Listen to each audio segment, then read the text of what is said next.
Ang sinasabi ng ating Panginoong Kristo, sa pananalangin ninyo ay huwag kayong gagamit ng napakaraming salita gaya ng ginagawa ng mga hentil.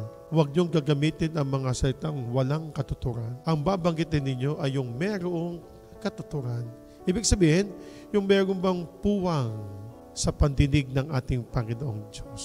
Ang Ama namin ay nandiyan ng iyong paghingi.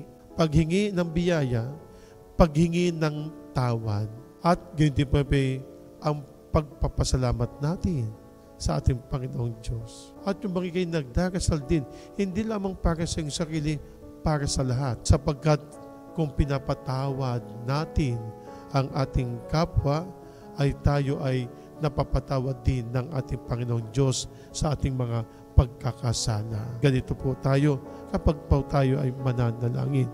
Ang tayo ay lumugar sa isang tahimik.